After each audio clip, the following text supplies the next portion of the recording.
Earlier this year, Idaho Representative Mike Simpson came up with a plan that aims to save the salmon by removing 4 dams on the lower Snake River to help the fish with their migration. Yeah, the ABC's Steve Dent has the story on how this plan started and the latest reaction after another disappointing salmon run this summer. Cecil Anders served 4 terms as Idaho's governor, and he leaves behind a legacy of conservation.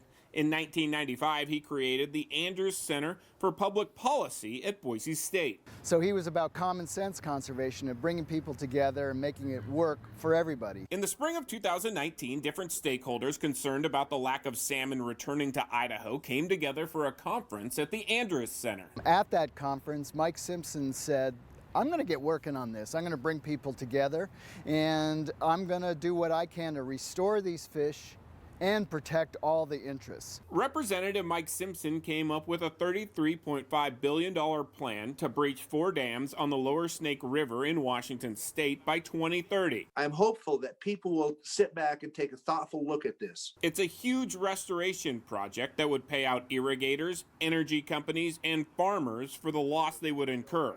And the Idaho Farm Bureau has spoken out against Simpson's plan.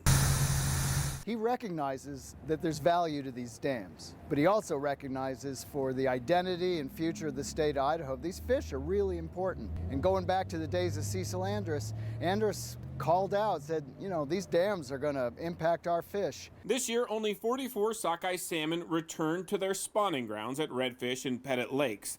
But the Idaho Fish and Game were able to release an additional 1,211 sockeyes into the lakes through a rescue program and their broodstock program at the hatchery.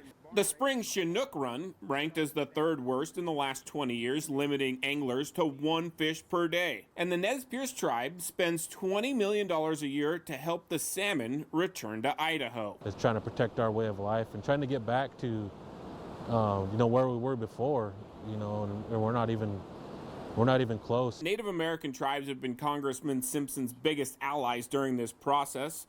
And this spring, at another conference at the Anders Center, we learned the stances of some of the politicians in the Pacific Northwest. Oregon Governor Kate Brown is very supportive of the Simpson proposal.